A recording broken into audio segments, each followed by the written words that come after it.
Dans un avenir proche, la Terre est au bord de l'effondrement environnemental. L'ONU tient une réunion d'urgence pour discuter du manque de nourriture et d'eau. Leur solution est un plan de réduction de la population, ce qui signifie que toutes les frontières internationales seront fermées et que chaque pays aura un an pour réduire sa population de 20%. Le gouvernement commence alors à offrir de l'argent aux familles des personnes qui se portent volontaires pour l'euthanasie. Les citoyens doivent sortir en utilisant des parapluies qui les protègent des rayons UV nocifs et aller chercher de l'eau aux camions envoyés par le DOCS ou département de la stratégie citoyenne. Leurs agents portent des combinaisons intégrales pour se protéger et visitent les maisons des volontaires pour récupérer les corps. En centre-ville, des dizaines de panneaux invitent les gens à rejoindre le plan de réduction, qualifié d'opportunité. 2 déménageurs voient les panneaux et leur jettent leur café dessus. Quelques instants plus tard, les déménageurs livrent un piano chez Charles, un présentateur de télévision à la retraite. À la télévision, le fils de Charles, Jared, donne son avis sur la réduction en tant qu'anthropologue travaillant pour le gouvernement. Il est en faveur et pense même que les mineurs devraient pouvoir se porter volontaires car ils sont très en retard sur l'objectif, mentionnant même son fils de 10 ans. Les déménageurs dénoncent son hypocrisie car Jared n'a pas lui-même fait de volontariat, ce avec quoi Charles est d'accord, ne tenant pas son fils en haute estime. Plus tard, Charles fait tomber tout son alcool dans l'évier tandis que sa seconde épouse, Dawn, essaie de cuisiner, mais elle est au bord de la dépression et Charles doit la réconforter. À la télévision, il apprend que York Thérapeutique est en procès et on y montre sa fille Rachel, PDG de la société, tenue responsable de la plupart des problèmes. Quand Jared rentre chez lui, il reçoit un appel de son ex-femme en colère, furieuse de son apparition à la télé qui semblait accepter que son fils se porte volontaire, ce qui a fait pleurer le garçon toute la journée. Jared insiste sur le fait que l'intervieweur a déformé ses propos et veut parler à son enfant, mais son ex-femme raccroche. En entrant, Jared gronde Dawn pour avoir utilisé des ingrédients interdits dans le repas. À l'étage, Charles enlève la protection de la fenêtre. Bientôt Rachel arrive avec sa fille Mia, ce qui contrarie Charles car il ne voulait que des adultes pour le dîner, mais il doit laisser Mia rester car Rachel menace de partir. Dehors, Noah, fils adopté de Charles, hésite à entrer et appelle sa copine Grace pour du soutien. Il frôle une crise de panique et Grace le calme avec des mots doux. À ce moment-là, la dernière enfant de Charles, Ashley, arrive et invite Noah dans sa voiture. Il lui parle de Grace, expliquant qu'il l'a rencontrée à une réunion d'anciens toxicomanes et qu'elle est sobre depuis longtemps, mais lui demande de garder le secret. Quand les frères et sœurs entrent, Charles étreint Noah, surprenant les autres. Avant le dîner, Charles porte un toast en s'excusant d'avoir manqué tant de temps avec sa famille à cause de son travail. Après le dessert, il révèle enfin pourquoi il a convoqué tous ses enfants. Lui et Dawn se sont portés volontaires pour l'euthanasie. Rachel se fâche de ne pas avoir été prévenue pour pouvoir laisser Mia à la maison et envoie la fille regarder la télé. Jared ne comprend pas pourquoi son père fait cela alors qu'il n'a pas besoin d'argent, alors Charles lui raconte toutes les catastrophes naturelles qu'il a couvertes au fil des ans. Il a vu comment les humains ont lentement détruit la Terre et empiré la situation en ayant 4 enfants. Charles craint aussi que l'un des enfants soit recruté, donc si les Dawn se portent volontaires, la famille sera protégée d'un enrôlement futur. En paniquant, Jared explique que la loi ne permet qu'une personne par famille. Donc si l'un des enfants est appelé, Charles peut prendre sa place. Mais Jared ne pense pas que cela arrivera car ces lois ne visent généralement pas les riches. Charles refuse de changer d'avis et Dawn est d'accord, elle est une chef célèbre et pense qu'en étant tous deux figures publiques, il donne un bon exemple. Ashley accuse son père de faire cela pour sa réputation et pour rehausser le nom de York, car il ne croit pas qu'aucun de ses enfants ait réussi. Noah perd son sang-froid et fulmine en frappant la table avec sa canne. Quand Dawn le réprimande, il s'éloigne. À la télévision, un reportage montre des manifestations devant le siège du DOCS réclamant de la transparence au gouvernement, qui nie être une organisation militaire mais agit comme telle. La pause publicitaire montre des photos de personnes enrôlées en héros. Noah tente de dire à Charles que le gouvernement falsifie les chiffres. Il pense qu'ils ont déjà atteint l'objectif des 20% mais continuent à enrôler pour éliminer certaines parties de la population. Les pauvres le font pour l'argent et les immigrés clandestins pour obtenir la citoyenneté pour leurs enfants. Jared pense que tout cela est une théorie du complot, mais Charles lui rappelle qu'il ne peut pas lui faire confiance car Jared défend la même administration qui nie le changement climatique. Charles lui rappelle aussi que le gouvernement rejette tout sur les pays asiatiques, ce qui a causé une rhétorique haineuse qui a conduit au brûlage du restaurant de Dawn par des bigots. Quand Charles traite Jared de déception, Jared mentionne que Noah est un ancien toxicomane pour se valoriser. Ashley défend son frère en disant qu'il est sobre maintenant et qu'il a une copine rencontrée lors des réunions. Charles est méfiant à l'idée qu'il sorte avec une autre toxicomane mais devient compréhensif quand Noah explique que Grace est aussi sobre et lui montre une photo. Pendant ce temps, Mia est sur les réseaux sociaux et trouve des publications faisant de terribles montages de sa mère. Charles va ensuite aider Dawn en cuisine mais revient avec un mot, elle est partie car elle ne veut plus s'enrôler. Pour couronner le tout, les agents du DOCS sont déjà là car Charles avait prévu que le dîner soit son adieu. Charles laisse entrer l'agent Bob et explique que Dawn n'est pas là, donc il voudrait reporter. Bob demande à parler en privé et ils vont au bureau, où Charles reçoit des papiers à signer. Mais ces documents d'annulation gèleraient les biens de la famille, classerait publiquement Charles comme traître et l'enverrait en prison, donc il refuse de les signer. Voyant qu'il n'a pas d'autre choix, Charles accepte de procéder à l'euthanasie immédiatement. Il se couche, la plupart de ses enfants se rassemblent autour de lui, mais Noah reste en bas à jouer du piano. Charles s'excuse d'avoir été dur avec ses enfants et promet que l'héritage sera divisé équitablement. Bob commence par lui injecter un anesthésique pour l'endormir, puis le produit chimique mortel qui le tuera sans douleur. Après que le corps est emmené au bus, Bob annonce qu'ils lui font un deuxième corps comme convenu. Noah essaie de le chasser, alors Bob appelle ses collègues, armés, qui entrent dans la maison. Il leur donne 2 heures pour décider qui prendra la place de Dawn. Jared veut contacter ses relations gouvernementales, mais la maison est bouclée, pas de téléphone ni internet. Bob explique aussi que Mia est exemptée car ils ne sont pas payés pour les mineurs. Ils vendent les corps à des sociétés privées, et Bob, ancien gardien de prison, dit que les prisons sont vides car les criminels ont été éliminés en premier. Quand Bob tente d'emmener Mia, Noah essaie de la protéger mais un agent le frappe. Mia est emmenée au bus, on lui assure qu'elle ne sera pas blessée, juste éloignée de la discussion. Bob informe la famille que Dawn est recherchée mais qu'elle sera difficile à trouver en 2 heures, et il ne veut pas rater son quota. Il leur montre le contrat, expliquant que Charles l'a autorisé pour protéger sa réputation. Jared essaie de lui dire qu'il connaît des gens importants, mais Bob s'en fiche et les invite à réfléchir à leur vie, certains ne vont sûrement pas bien. Puis Bob révèle que DOCS collecte leurs données personnelles, depuis leur historique internet jusqu'à leur mail, et commence à lire leur profil. Jared a abandonné sa femme pour une très jeune femme qui le trompe chaque semaine, son fils veut qu'il s'enrôle et il ne le reverra plus.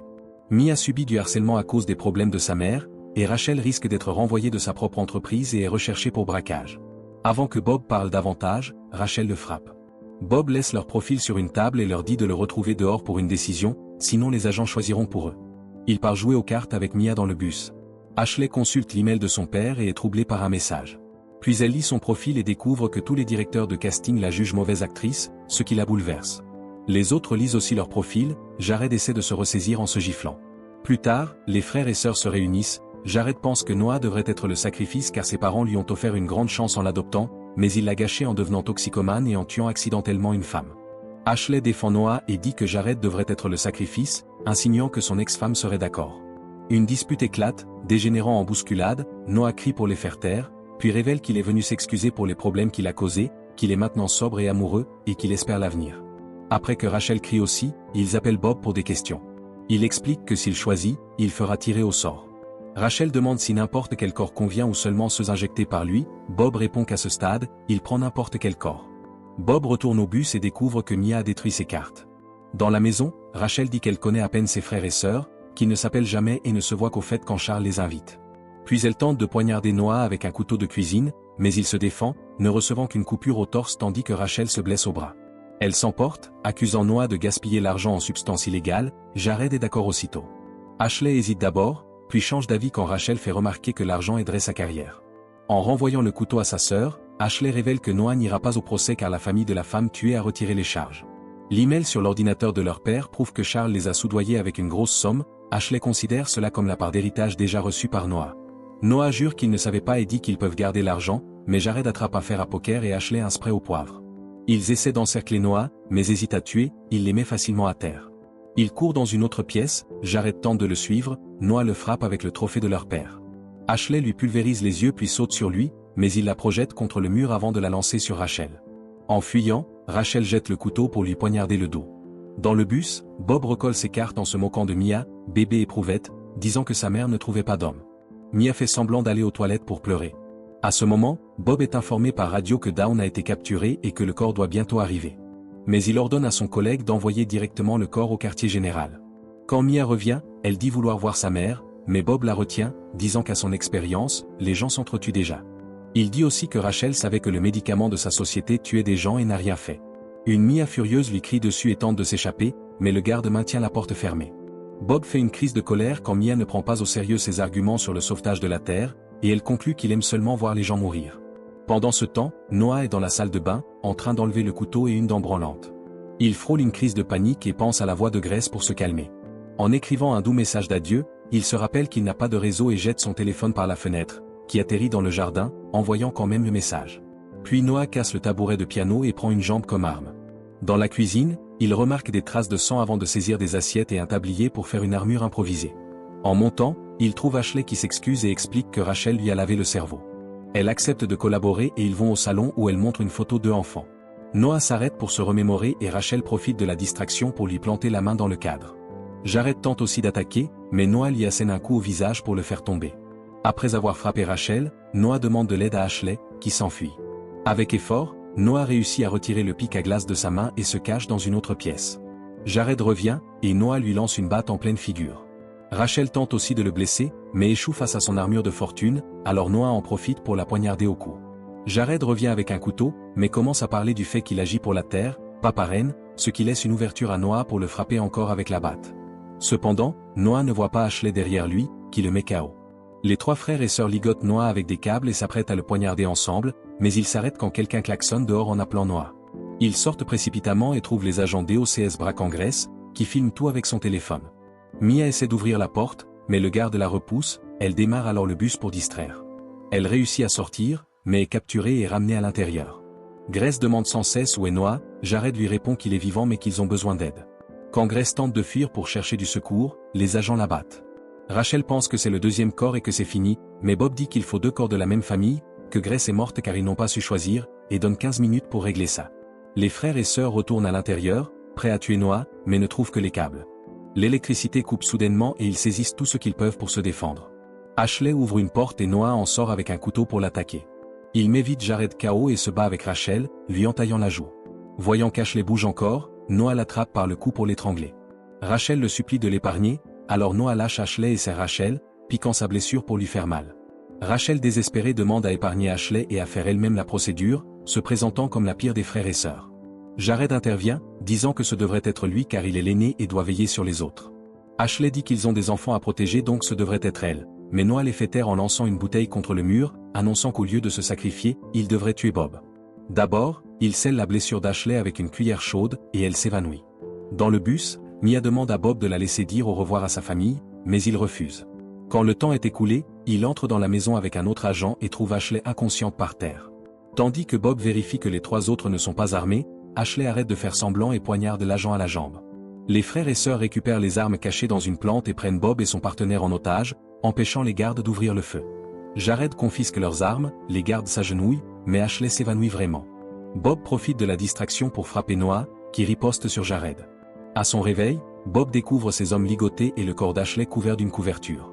Il menace les frères et sœurs que si un officiel DOCS est blessé, Mia et le fils de Jared seront enlevés par le gouvernement.